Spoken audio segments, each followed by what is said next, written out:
Let's go. Really win for you. No. The power Yeah. PG and Yeah. now no energy. Let's go.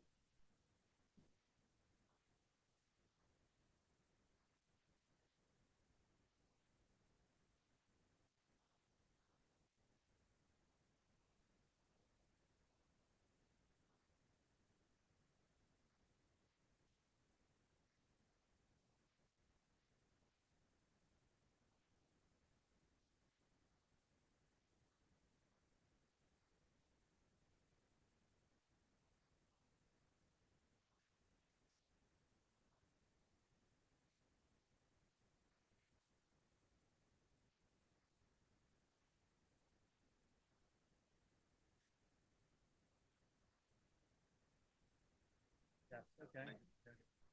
You are winning. You are winning. Huh? Okay. Good. Good. Good. Good. Good. Good. Good. Good.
Yeah.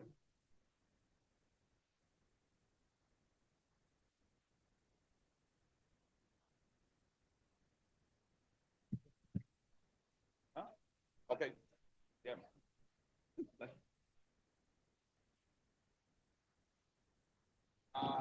Oh, oh.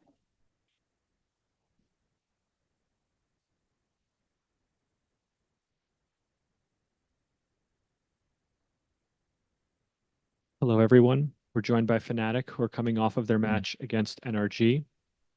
We'll begin with questions from the room. If you'd like to ask a question, we ask that you come up to the mic. Would anyone like to have the first question? Sabina? Otherwise, we'll go to the remote media. Miguel, you can have the first question. Thank you so much. Hello, guys. My name is Miguel Soriano for Sons of KS in Latin America. Recording And in first- progress. First of all, I'd like to acknowledge everything you have done this year. You're always one of the top candidates in every tournament, in every major. So that's something great. My question would be for Jake Boaster. At some point in the hype video and at some of the statements made pre-match, it sounded a little bit like you are like thinking about your continuity in the competition. Would you be able to share a little bit more about your thoughts and your feelings right now about this? Yeah, sure. I mean, like I said, I don't really know how much longer I will play professionally. I'm just going to keep going. But it would have been nice to have a champions under the belt and still go, knowing that we managed to do it at least once, you know. It's the only trophy we haven't really got. So it would have been nice to set that kind of history moment. But yeah, I mean, I guess, oh shit, here we go again next year, but it's in China. So I'm looking forward to that. Yeah. So, the Phoenix almost flew today, but maybe it'll fly somewhere else. Thank you so much, and we hope to see more of you in the future. Thank you. We'll take the next question from Pedro. Pedro Romero, independent journalist. First off, I want to start off by offering my commiserations to the entire team. An excellent run, but unfortunately, it came to an end at second place. That said, I want to send this question over to Boaster. You guys were down 0-2. Were looking to make that reverse sweep. Almost made it happen 2-2, and then went to sunset, and then NRG pulled away at the very end there. What's changed for the team in map 3? So I'll just break it down. These events are, as you can probably imagine, quite tiring. We go from the upper bracket into 3 games in a row for the final days. That on top of like lots of media, lots of features, lots of just random stuff that we do. Not to mention the fact that when we go into our games, like a lot of adrenaline. After every game, my body aches and like my head hurts, and then we have to somehow get to sleep, and like then we got to wake up early and stuff. So there's loads of factors into this. That's not just simply you go in and you play. And I think we started slow today, especially on the Corrode and the Lotus. A big map was Lotus for us, and we weren't able to everything just wasn't going our way. The Odin was completely annihilating us. And then when we got to Abyss, we were like, this is the last chance. And we felt like I felt very confident that we could win this one, because I felt like I knew everything they did on attack side. And then we like 11-1 down or something. I was like, oh, bloody hell. Like, this one's going to be a tough one, isn't it? We managed to do it. And then I was like, holy guacamole, the dream is alive. And it felt amazing, like hearing the crowd and being able to just do that, because it would have been so disappointing of a final to just bomb out there. But in the Fnatic way, we fight back.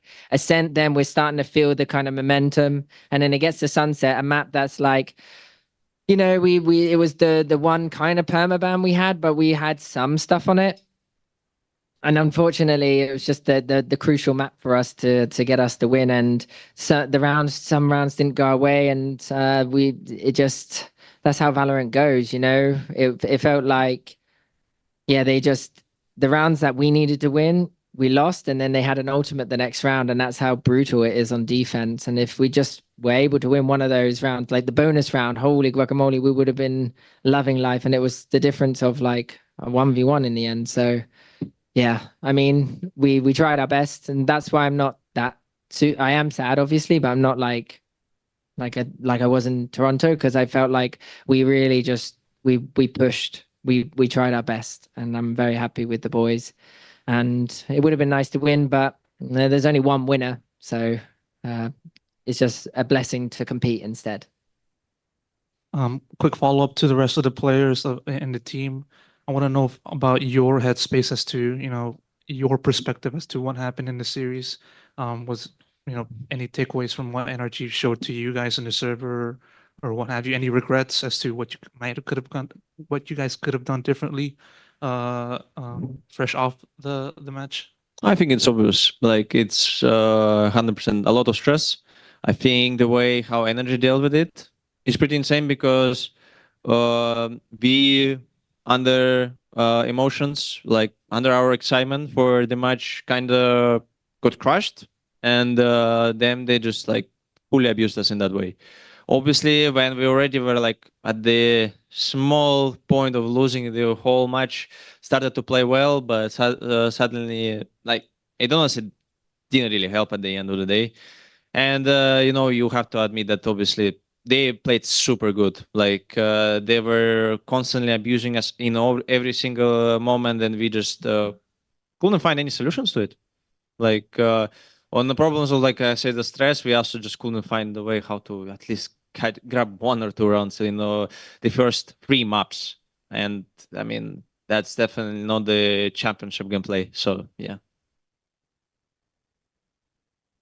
Thank you. We'll take the next question from Sierra. Yeah, hello, Sierra Zobi, freelance esport commentator. My question goes over to the Kayak. Obviously, your first year in franchising, and what a statement to make it to the grand finals. And especially during those first, rough maps, you had a standout performance amidst the squad. So I just wanted to give your overall kind of, I guess, reflection and favorite moments from competing with this team this year and at Champions, and what you're looking forward to in the future with them. I don't know, to be honest, my favorite ones. I think that it was a lot of them. From this tournament, I think it's probably the Paper X game when we played with Dama. I think it was like an insane memory. And also today's comeback from 111. I mean, it was just insane. Like probably I will remember it for a long time. And we almost won this game. I mean, maybe not almost, because Sunset we got kind of stoned, but I don't know. I mean, we got second place 3 times this year. So I guess we run it back next year, and hopefully we're gonna win, and we're gonna learn from mistakes. Thank you. Good luck, and I can't wait to see it. Thank you. We'll take the next question from Nerdcasts. Hello, nerds, independent freelance commentator and journalist from the United States. First of all, commiserations on the loss. This question is going to go to Chronicle, and it's about the on Abyss when you guys did start to pick things up. My question is just about you guys standing up and the banter in the game, and how it kind of helps you guys start with snowballs. Obviously, it was a tough game, especially near the very end, but you guys did make it extremely not only entertaining but also brought it back to a very tight scoreline. I mean, I'm not really sure what's the question exactly in that one. How does it help? How does that, like, those intangibles in the game kind of help you guys build into the mental? I mean, the whole game is based on momentum, like you can see by their gameplay as well. Like when you just can't catch one round, like it's honestly very hard to come back into series. Like you can just like look at every single map right now we played in this grand finals, and maybe even previous matches as well. Like when you take 4 or 5 rounds, it's near impossible to go back. Like the only way how you can do it if like you just do something unreal in the game. And obviously right now with 111, we did kind of something unreal. We started the pistol with 4K, like bonus with I think someone popped off really hard. And like every single crucial round we played, someone did insane stuff. And like you just can't do anything about it. And obviously when you're just consistently pushing the mental like up, and like their mental goes down, it's impossible to win.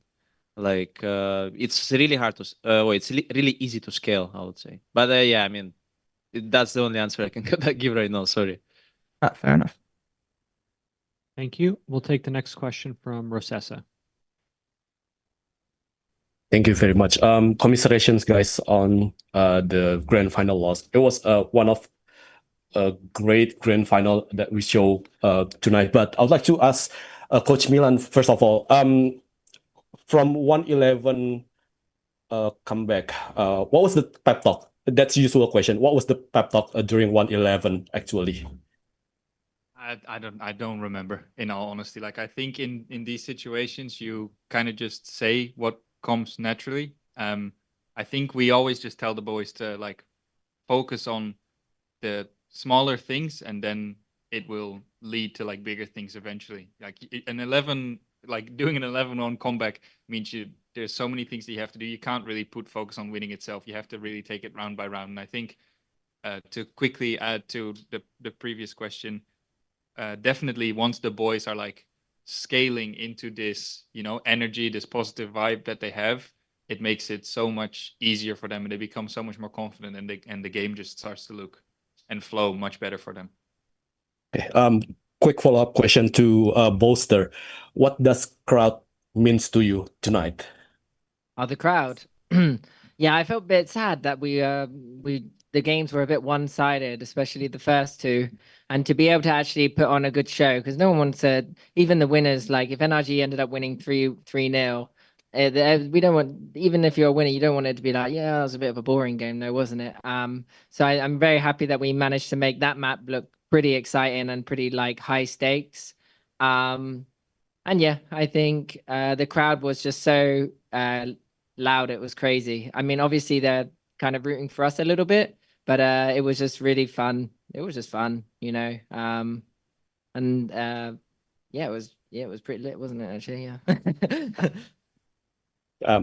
Good luck for 2026, and thank you very much for the opportunity for asking every one of you.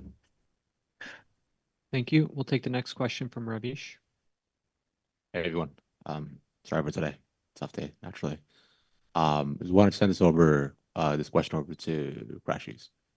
Now, Austin, you've had a very roller coaster of a year or two. Just wanted to ask a bit of a reflectionary stance in terms of how you look at the year so far, because there's been a lot of ups and downs, but some absolutely phenomenal performances. Just your take overall. Yeah, honestly, when I look back at this year, it's crazy to think about everything that's happened. It feels like the year just flew by. Experienced so much with these boys, and just sucks that we ended the year this way. I'll always be forever grateful for them accepting me into their family and treating me as one of their own. And yeah, I think emotions just for me, just super sad, because I think we all were really believing once we hit 2-2. And I feel like we deserved something this year, with the amount of just everything we put into the bond that we had, just everything that made us a team. It just sucks to go out the way we did. But like I said, it was a great year. It'll probably be one of the ones I value the most, and I've learned a lot and grown a lot as a person as well. So, Understandable. Thank you very much. Appreciate it, Sean. Thank you. We're going to take two more questions. We'll take the next one from Adi Adyan. Hi, is my voice clear? Yep. Yes. Adli Adian, Timosura from VLR.GG. First of all, commiserations to your loss. It was an amazing series. I think everybody was on their seat today. I just want to take back to the two maps that you won. Regardless of what happened in Sunset, I just want to know I think this is the most that I've seen emotions out of you, Boaster. There was a clip, if you saw, or later maybe, where you just absolutely went ham on the comms, and I just want to say, how does that emotions feed into your into these types of comebacks? Of course, we saw what happened in Lock-in all the way in 2023, and now in multiple situations. But yeah, how do you correlate your emotions to being controlled, but at the same time being able to bring the hype towards a comeback situation, so to speak? I think the biggest thing is what we learned today, actually, is that you can't really force the hype. You can't force the emotions. It kind of comes naturally. And the Abyss game was where it first came, and we managed to get the ball rolling. And then the Ascent game as well, we were really in it. We had the reads and everything. And I think for me as an IGL, it's a lot of pressure on my skull. I'm telling you that now. I feel like my brain wants to jump out of it or something. Yeah, I think it's a lot of screaming. I'm surprised my voice isn't gone, but I don't know. You just do it, and it comes naturally, and then this adrenaline, it just takes over, and you're all kind of in it to win it together. And it's when you feel that feeling, it's really fun. That's when the game becomes really fun. It's not necessarily start believing, but you find the flow state. You're not really thinking about it, but when I look back on it, when we are in that state as a team, that's when Valorant becomes really fun, because becomes clear, yet we can still enjoy it, and the rounds go your way. It's a really interesting psychological effect, I'd say. Yeah. Thank you. And we'll take the last Awesome. question. And we'll take the last question from Solera. Hello, guys. Commiserations on the loss. I think that we all agree that what you nearly pulled off, the comeback, it was legendary, and I think it's a testament what goated players you are. You're absolutely cracked, and thank you for your performance at this tournament. I would love to suggest to conclude it with some like gratefulness, because I'm pretty sure that you have some words to say to probably each other and people who supported you and also allowed you to do this deep run. So if you would love to share, like who are you, like who would you like to thank on the team or maybe outside of the team? I think yeah, that would be appreciated. Thank you. Yeah, I wanna say thank you to the CJ. Colin Johnson is over there right now. He is watching us. But when I was sick in this tournament, he was like all the time with me. He never moved away. Like 8 hours, 9 hours, 10 hours in the hospital. He was always with me, and I felt that like as a family, he's like my brother or like my uncle or something. Maybe my uncle is better. But all I'm gonna say, I was waiting for the win moment to make an interview about saying thank you to him, but sad that we lost. But I wanna say thanks to him because I think he is one of the greatest manager. And yeah, thanks for being part of my family. I love you.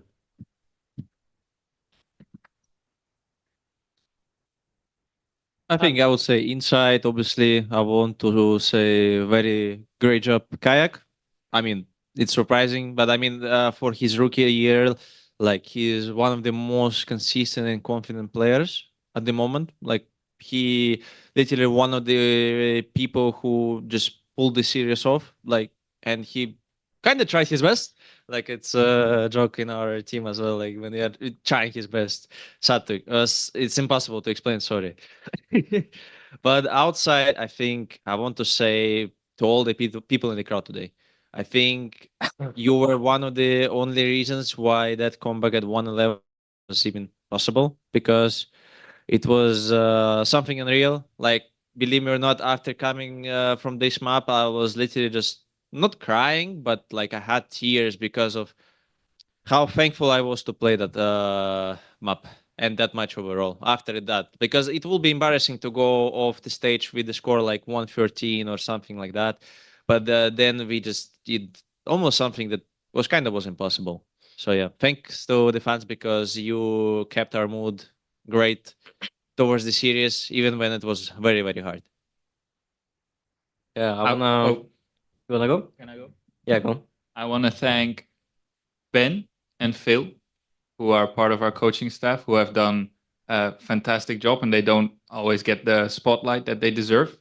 And also Comment for helping us during this champs run. And overall, like I think, obviously the boys get a lot of praise, but I think that the entire structure, Colin included, Hubert, our lovely Polish videographer, who was here for the first time, who brought so much joy and so much new energy to the team. And I think all of these people make this run possible, right? Like we have fantastic players, everybody knows that, but they need a specific kind of energy and a specific atmosphere to be able to thrive. And I think all of those people have played like a phenomenal contribution to that. So like internally, I'm very thankful for that. Yeah, for me, I wanna thanks like every teammate, because like they made this year just best year of my life for sure. Like I coming from tier 2, I learned a lot from them. Every single one of them. Like I grew up like a lot emotionally, and I just grew up as a player. Like I think I'm much better just because of them. And also I wanna thank the crowd, because it was my first time playing on a really big stage. It just felt insane, especially on the Abyss when we pulled off the comeback. I was just enjoying it really much. Yeah, of course, my family, because they were always supporting me and cheering for me. So thank you, everyone. For me, I mean, everyone that in our support group has been thanked, but I +1 that one. For me, it's just family and Yinsu. They help keep me grounded. Family for coming to watch over the weeks. It's really nice for them to fly down and watch the games. And for Yinsu, it would just be just never doubting and like just being able to talk to someone, and that keeps you grounded. I have a lot of friends within the esports space as well. and they message me and they show their support, and it's just nice to know that when you're going onto stage, you've got a lot of people behind your back and supporting you. Yeah, I'd say those are the big ones. And then people have mentioned the crowd. I think Doma hasn't got a thank you. Your boy came over, so I thank Doma once again for just dropping everything and just coming to play with us. He hasn't got a thank you from us yet, so yeah, my boy Doma. Yeah, I already thanked the boys on the team. Want to thank the support staff as well. Phil, Denver gets enough credit, I feel like. Scott as well, our assistant coach. Colin, our main man. And everyone behind the scenes that just has made this year so special. And then special shout out to the fans because you guys were unreal today. It was almost said a word. It was phenomenal to play. And you guys just made it such a special experience. You guys gave us so much energy and we always heard you, felt you, the vibrations, everything. So I'm glad we could give you a nice little show today. Unfortunately, we couldn't close it, but you guys deserve a crazy shout out because it was insane. Thank you so much, and thank you for giving you all best of luck in the next season. FNATIC, thank you so much for taking the time to speak with us today. Thank you. Thank you. Thank you.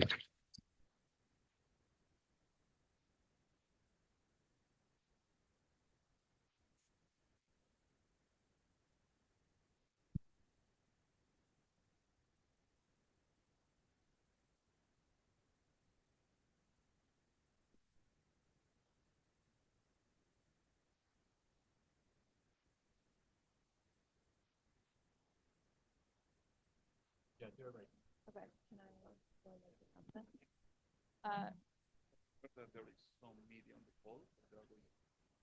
Can you guys start setting up? I'm gonna make an announcement. Claire, can you guys start setting up? For all the media in the room, we have some giveaways for you all at the table by the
their match against NRG.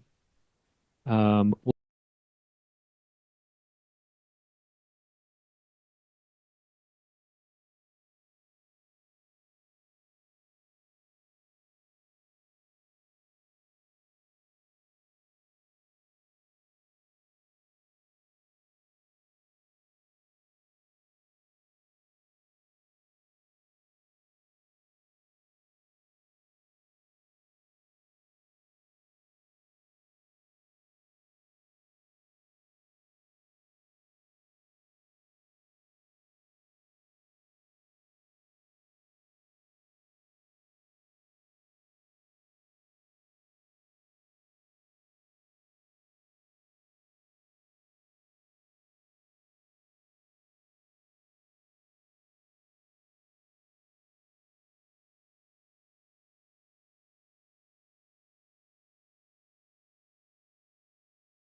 Yes.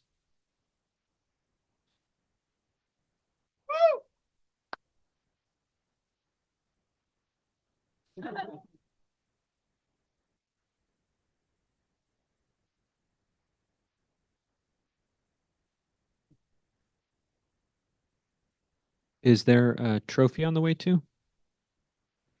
We see it. Okay.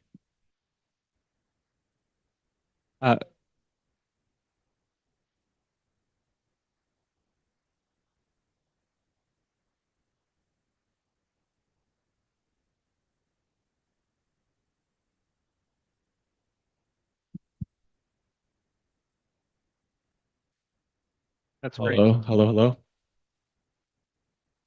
Hello. Hey, everybody. We are joined by NRG, who are coming off of their victory in the grand finals against FNATIC. We'll begin with questions from the room, and then we'll move to the online media. We'll give the first question over to the mic right now. Congratulations, guys. What was the hardest things after dominating for so long in the match against Fnatic? The hardest thing, like in the whole game? Yeah. Probably losing after an 11-1 lead. But no, we overcame almost choking. So that was definitely the hardest part. Okay. The next question is for Bronk. What is the main characteristic of your team that made you champions? I would say we all have trust in each other. It's like the main thing. And we were playing with no hesitation in the maps we won. So I think that was the main thing. Hey guys, I'm Niall from the Score Esports. I just want to hear from each player what was going through your mind after Abyss, and then afterwards, if the coaching staff's willing to share, maybe what they think changed to help close things out on Sunset. I'll start. It's like, damn, almost won champs, so now we have to play a couple more maps. After the game, it was very easy to reset. We were kind of making jokes about it. I know, like, I'm sure everyone was thinking about it deep down. It was 11-1 and we lost, but I remember specifically Sam after the game said, like, you guys really thought we were about a 3-0 Fnatic? Like, come on, like it's not that easy.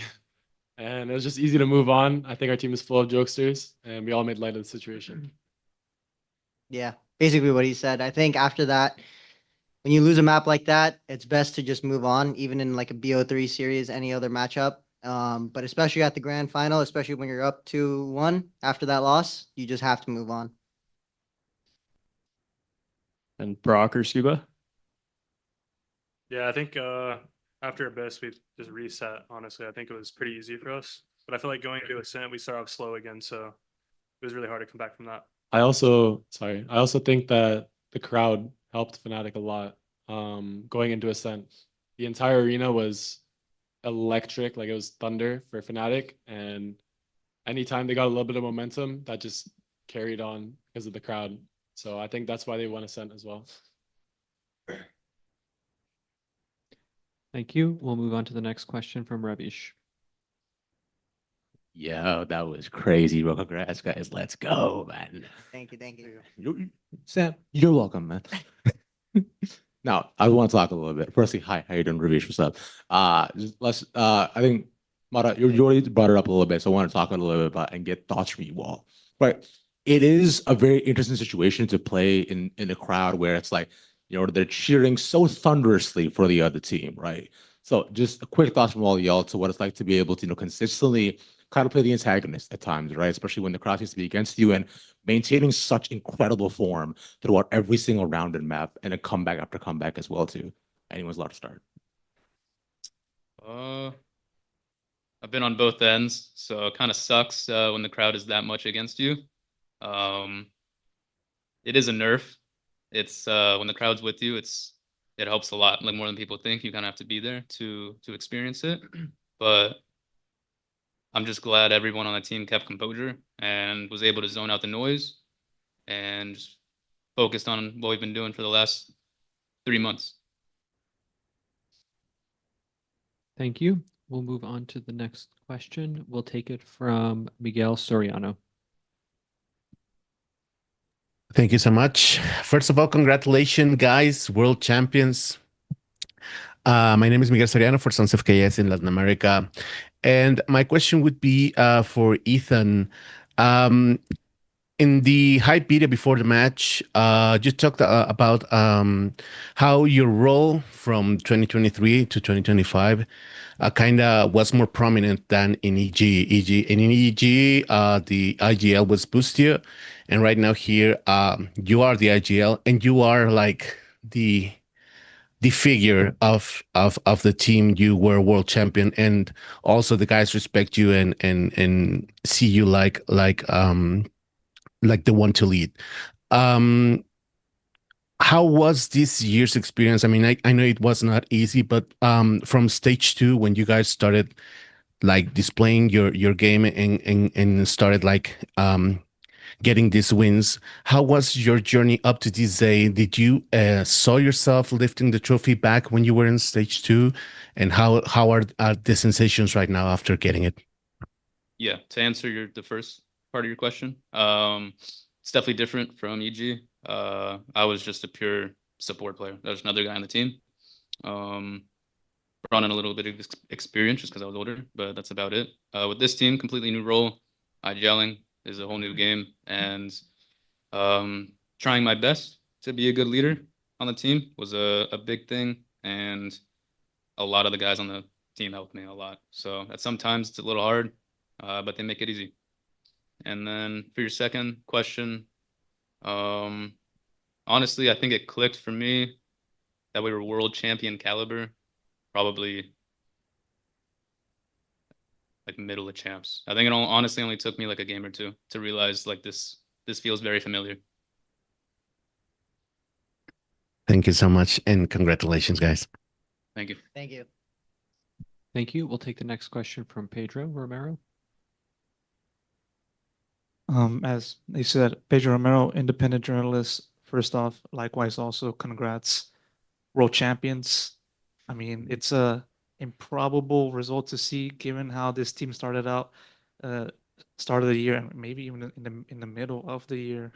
I want to single out somebody for this first question. Sam, you know, obviously you had a pretty rough journey, a pretty eventful journey to get to this point, leaving NRG, having the ghosts of 2023, taking a break, going to streaming, and then get that opportunity to go to NRG back.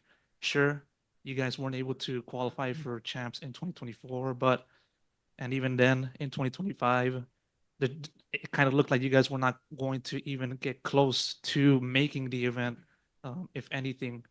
But to see you guys now win the world title, and for you to do so, how much does this mean to you specifically? I mean, yeah. I mean, I've been with NRG for like 5 years, and throughout every iteration, they always believed in me, and I think I really owed it to them. And to finally do it, especially with these group of guys, it's just insane. I want to send another question over to Ethan. Sunset, I would say, and I kind of talked about it with other members of the media as Sunset was going on, as that map being like a legacy defining kind of map for you. Top fragging, contributing to the team's success in map 5, champions, all of the shebang, high stakes, you know, all of that stuff. For you to win a second world title and your place within this scene, do you feel like this accomplishment, this victory, puts you in that official conversation as the greatest of all time in this game? It's hard. It does. It's hard to say. I It does. think I'm by far the most successful. I'll say that. But I don't know. It's hard. You're asking. He's too modest. He's not going to answer that like that. Well, can I ask the teammates if it's a legacy defining? Of course, Yeah, it's of legacy course, defining. this is two-time world champ. He's too humble. He's too humble. Yeah, fuck it. Go, sure. man. Let's go. Is the GOAT. Two times. No other player has won 2 times. World champion 2 times. He has 2 gold gun buddies. Dang. That's true. Phantom Didn't think about and that Vandal. until now. Congrats. Thank you. Thank you. We're going to take some questions from the remote media right now. We'll start with Nerdcasts. Hello, Nerdscast, independent freelance commentator, journalist from LA. When the series first started, I thought I was gonna be like, wow, another press conference with the sun not up, but y'all made it interesting. I have a question for Brock, and it is about the Odin. The first one may be like a bit funnier about like haha nerfs, but the real question comes map 3 and 4. You're still trying to go for the Odin, you're still going for it, but then you guys got countered by it. What changed in map 3? What are your thoughts on the Odin's place within the current meta on like an actual like analytical note? Because like we've seen a lot of it. You're doing really well, but then sometimes you get stomped. So how do you balance that? Yeah, I feel like some maps it's better than others. Like Abyss, I was just pulling it out because it worked in like the first few maps, but I don't think it's good on the map. Yeah, on Ascent, I couldn't really get anything going. I feel like we just start off really slow. But yeah, I feel like the Odin's well balanced how it is. I think it's not, you can't play it on every map like people think you can. So yeah. Fair enough. Congrats on the MVP, and good luck in your guys' future. This was insane to watch. Thank you. Thank you. Thank you. Thank you.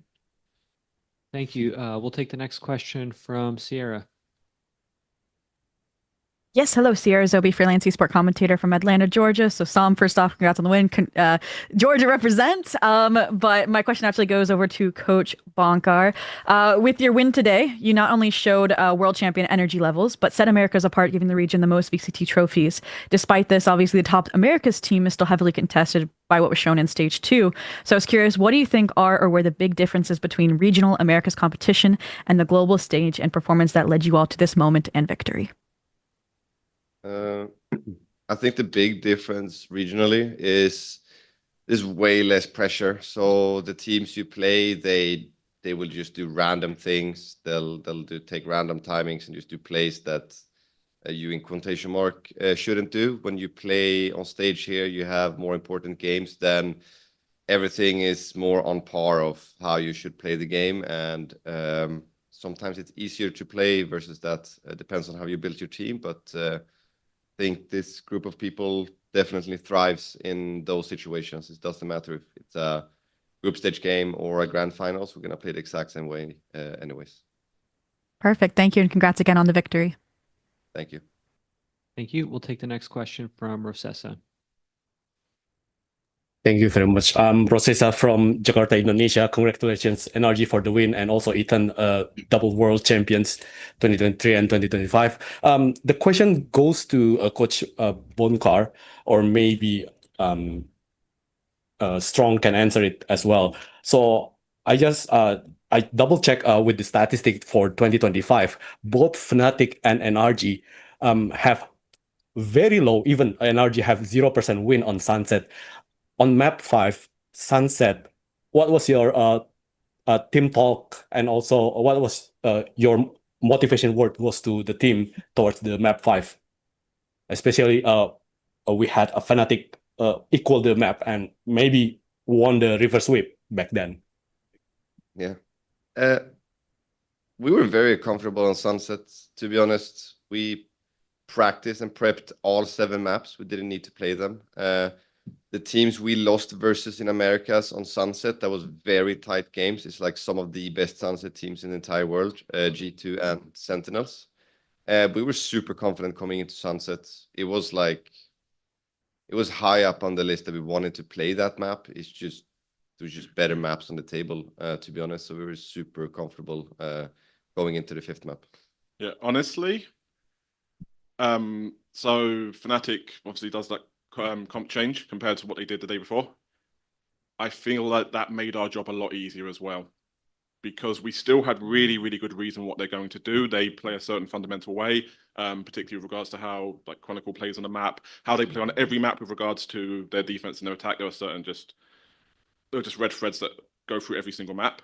So when I kind of saw the changed comp, and I was like, okay, this is great, because I know they're not going to play too differently, even though they're playing double choice. I know they're not going to play too differently, but I also know that this is going to help us focus on ourselves. And that was a huge, huge thing that was missing for us, I think, maps 3 and 4. We weren't focusing enough on ourselves. We weren't focusing enough on our own gameplay, like all of our protocols, basically. Like, we screwed up on that. And I was confident coming into Sunset either way, because it has just been a map that we just had. I mean, it's like Bind as well. We'd have been happy to play Bind today. It just happened to be that we reviewed it and we decided, okay, Bind is probably a map they're more comfortable on, a map they have a better system on specific to Bind, so we banned it. But yeah, I think it was, we saw that, I mean, I don't know, I can't speak for Monk, but I saw that and I was like, okay, great, because we're still going to know what they're going to do, but now this will focus us on ourselves. And you saw how quickly we just ran out there, 9-3 half, and yeah, it was easy from there. So yeah, I mean, there wasn't really any fear coming into Sunset, to be honest. We know how good we are on the map. We know how close our games have been before. One of those things where sometimes the stats lie a little bit. You can lose a lot of games on the map and still be good on the map because just how fundamentally you play. And I think that's kind of always been the case for our Sunset. Well, not always been the case. It was horrible start of the split. But towards the end of the stage, showing into this tournament, we were confident in it. We knew we could play it well fundamentally. And yeah. It was phenomenal on Sunset, and congratulations once again. Thank you very much. Thank you. Thank you. Thank you. We'll take the next question from Shayo. You can unmute your mic, Shayo Wagger. Hello, hi. Can you guys hear me? Yes. Awesome. Yeah, this is a question for Mata. Mata, you played 5 different duelists inside this entire match, which is so impressive, the versatility. When it comes to learning that, we've seen some of the best players in the world unable to pick up Yoru. We've seen people play so differently and sometimes unconfident on certain duelists across the board. You played everything amazingly. You have your own style to it as well. Where do you learn how to get so many characters under your belt? Where does that start? Was it in tier 2? Is it in ranked? Talk to me about becoming like a 5-point duelist like you are now. Honestly, I want to give a shout out to my old coach, Mac. He was the first person to tell me, because I used to say that I couldn't play other duelists, and he would always kind of tell me that I could. But then down the line, it becomes very easy with Bonkar on the team, because he constantly reinforces all the good things that you do on an agent, constantly tells you to keep playing your own game. And that kind of just lets me do whatever I want on the agent. And you see, even in the upper final, I just like TP'd in their spawn on Yoru. And no one's doing that. It's just all like weird things that I'm thinking of in my head. I think Sam helps me a lot too. Whenever I have any doubt in my own head, he was the first person to tell me, just do it, bro. It's always like, just do what you want to do, play how you want to play, and the rest will piece itself together. Awesome. Thank you. The jackets, you guys look amazing in them, man. The bling as well. Combination. World champs. Congratulations. Thanks, man. Thank you. Thanks, man. Thank you. Thank you. We'll take the next question back from Ravish. Yeah, it was good. Hey, what's up? Ravish again. Sam, stop laughing every time it's come up. Like, come on, it's not cool, bro. I'm feeling that. That's crazy. Real quick, I just want to just toss a bit of a wider one too. What I want you to do is I want you to look to your person to your right. So you point to your right for me. Just thank. Now, Bonkar, you can look at Strong if you want, right? Just real quick, I just want you to say something that perhaps we don't see, or something you appreciate, something really mess with about the person beside that. Strong, you start first. I mean, Scuba's read of the game is absolutely insane. Like, I think this was the first time we've actually lost in an over. We usually, I think we've won like 7-1 score, 7-2 score games or something like that. And he's usually like a massive part of that. Like, there's obviously he's not. I mean, he's a quieter guy. He's not coming in all guns blazing from the start. But when it gets to these pressure moments, when it gets to moments where we're trying to find an answer, he always has the answer. And I think that's that's the thing that really can't come across outside of the comms. But that is such a huge thing with Scuba. So yeah, I'd say that. Thank you, brother. For Brock, I would say he's one of the most stand-up guys I know.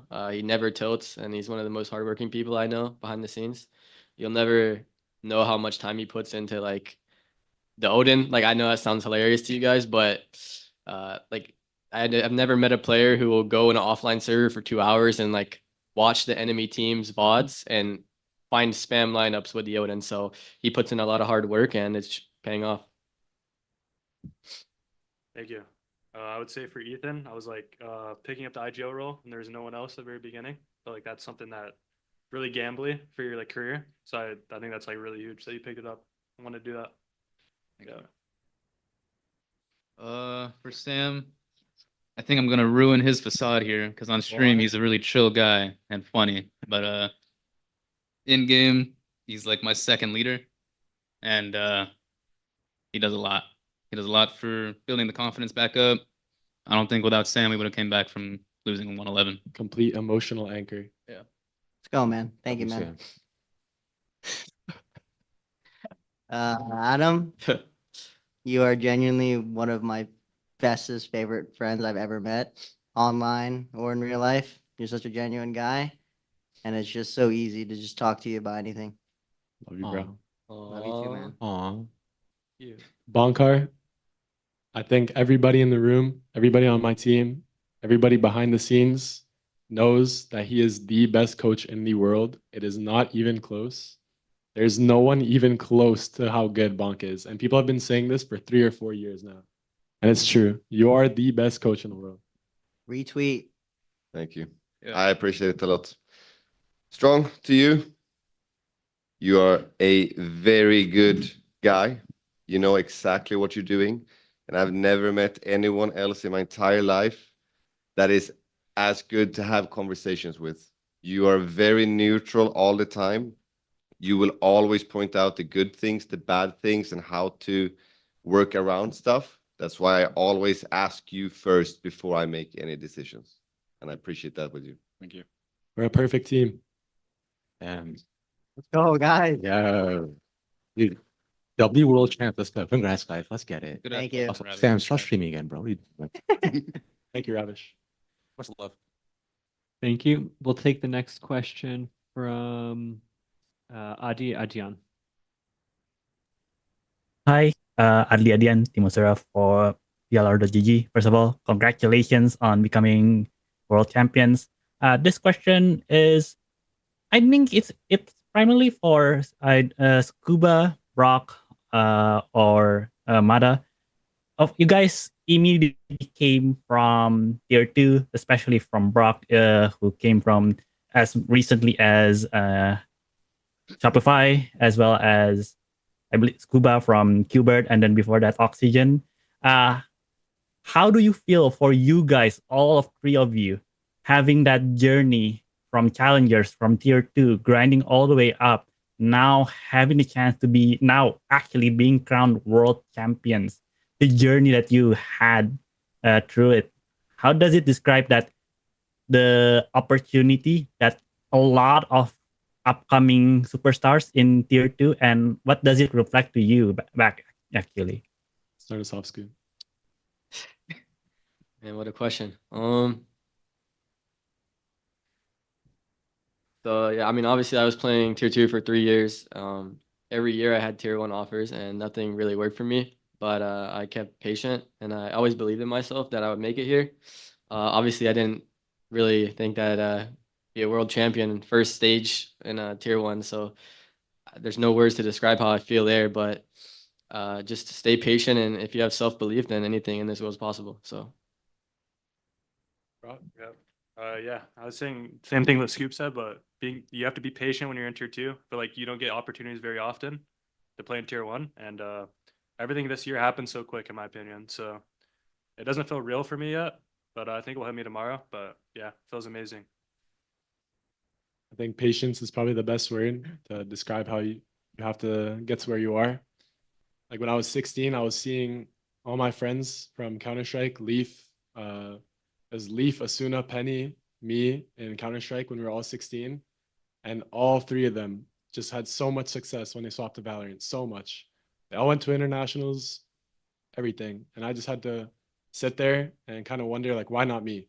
But at a certain point, you kind of got to stop blaming the world, blaming, like, why is it not me? Why is it not my time? You just got to work. You just got to work. You put in patience, and anything is possible. Now we're world champions. Awesome. Hope to see more of you guys later. Thank you. Thank you. Thank you. Ethan, if you'll indulge me for a second. Tonight, it's probably going to be about rest and celebration, but I want you to think back to 2023. How long did it take you to start thinking about that second trophy back then? And how long do you think it'll take you to think about the third one? I probably thought about it right after we won. And then probably quickly forgot about it as our year went on. It seemed pretty out of reach. Same thing now. I think I'm already thinking about the next one. Yeah. Thank you. Pedro? Pedro again. The teaser for this grand finals feature, Ethan's wife and Ethan having that conversation about the significance of the event, the match, and what it would mean for, your individual career and also that of the team. And that kind of got me curious as to, now that you guys have won, do you have any question to everybody? Do you have a singular person that you kind of want to dedicate this championship victory to? The one that felt like without their presence, their contribution, their everything, you guys wouldn't be where you are at right now? You guys can go first. Yeah, for me, be my lovely girlfriend, Katie One, and not just her, my mom. I flew out my mom, my sister. This is their first time ever watching me at a live game. I've been competing for so long, but this is the first time they actually came in person to watch, and I just knew it was the one. And my dad as well, he's at home. He didn't want to travel. I respect it, but he's also at home crying. Way to go. My family as well. It wasn't easy to get to where I am today. I think it was a lot of hard conversations with my parents, but as soon as they saw the passion I had for it, they started understanding. So I love my parents for that. My brother and his girlfriend as well. They came out to the event. Amazing that our whole family could be here. Like everything is so good. And lastly, I think like this guy right here next to me, just I feel like this win wouldn't be anything without him. Appreciate it. Yeah, for me, my girlfriend, 100%. I can't perform individually without her. She basically makes me the person that I am, and the only reason I can work so hard and much is because of her. She helps me with everything and motivates me.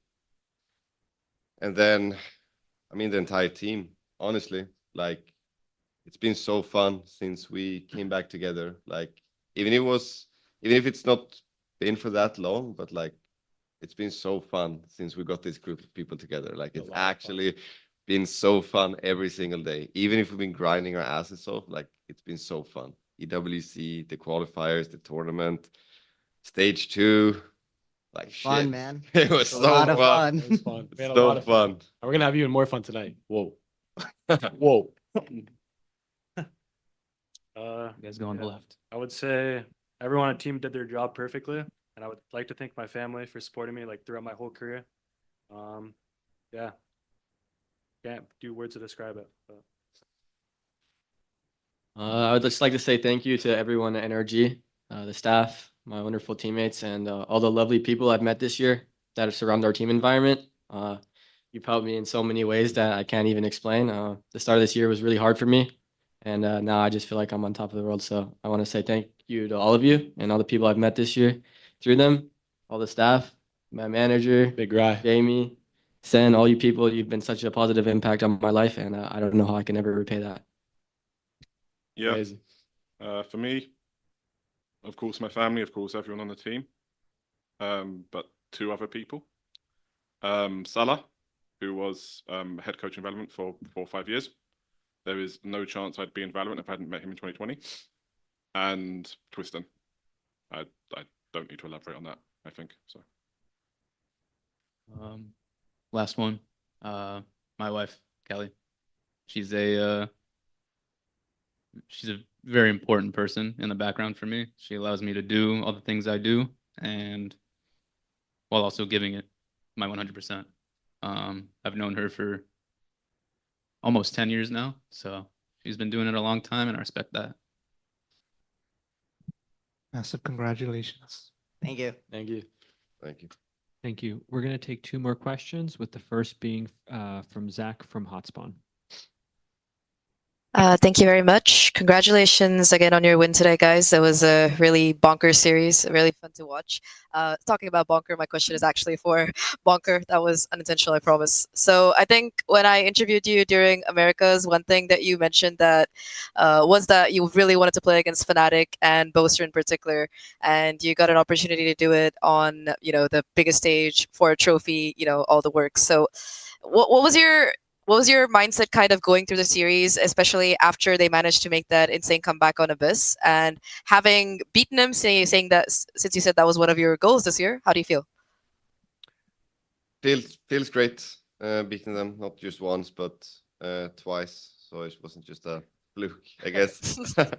I mean, mindset after Abyss was just try to reset and try to tell the guys why it went wrong and how it went wrong, and just hop in on the train again for everyone and just keep going. We knew Ascent was coming up, a very, very tough map, like they're one of their best maps. So we knew it was going to be super hard.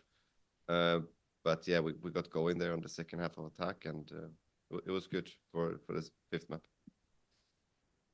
Okay. Thank you. Thank you very much, guys, and congratulations again on your huge win today. Thank you. Thank you. Thank you. Thank you. And Solera, would you like to close this out? Hello, guys. Congrats with the win. That's insane. You're world champions now, and you gave us an incredible best of 5 today. So you achieved something that a lot of players are only dreaming about, and only a handful of players know what it feels like. So can you share with everyone else like what it feels like standing on that stage, lifting the trophy, and knowing that, oh my God, I'm the world champion? Yeah. This whole tournament, I was thinking about it every night because I saw the potential in our team since the first day we got here. I knew there was a very good chance of winning this whole thing. That's how much trust and belief I had in my team. And that last round on Sunset, I can't believe it. It was a 3v1. We're sticking the bomb. There's no way for him to win. The only thing I hear, I'm not even looking at my screen. I don't know what's happening. The only thing I hear in the back of my head is Ethan going, "We fucking won world champions." And that was insane to hear. I didn't even play the game. I just got up. And it was such an unreal feeling that my whole body went numb and just tears started coming down, and it's insane. That's insane. And lastly, how are you gonna celebrate tonight? Can we say it? Blackout. Blacking out. I'm in. Oh, wait, what's the promise? Everyone's in. Everyone's in. All right, we're all in. It's gonna be a crazy party. Yep. We're also looking for Shanks. We want to shave his head. Where is he? Oh yeah, Shanks, you got Shanks. Shanks' head. Where you at, boy? He promised. Come on. He's hiding. We're gonna call out Shanks here, so if anyone can clip this and tweet it at him. About 3 months ago, when we were in a rough spot for stage 2, you were watch partying one of our games, and you said specifically on everything, if NRG wins champs, I will shave and go bald. So Ryan, we're looking for you. We got the razor too. Yeah, Oh, we yeah. got it for you. We got the razor. I'll hold them down. Thank you so much, guys, and have fun tonight. Thank you. Thank you. Gentlemen, thank you so much for taking the time to speak with us today. We have just one more ask of you. If you can all stand up and push your chairs to the side, we'd like to get some photos of you standing next to the Champions Trophy. No worries. Sounds good. Thank you.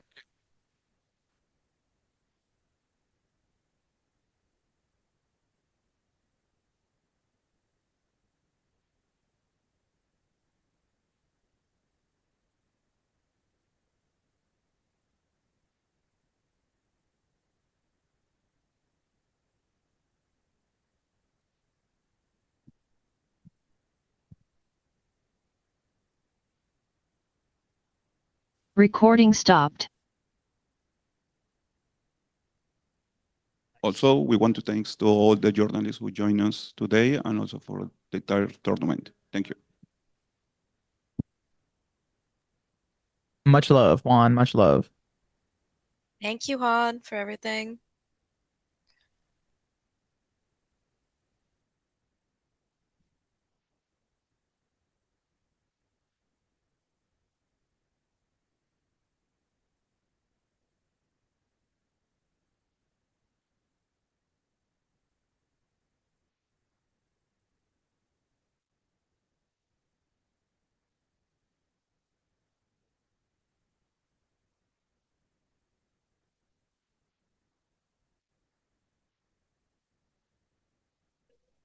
Thank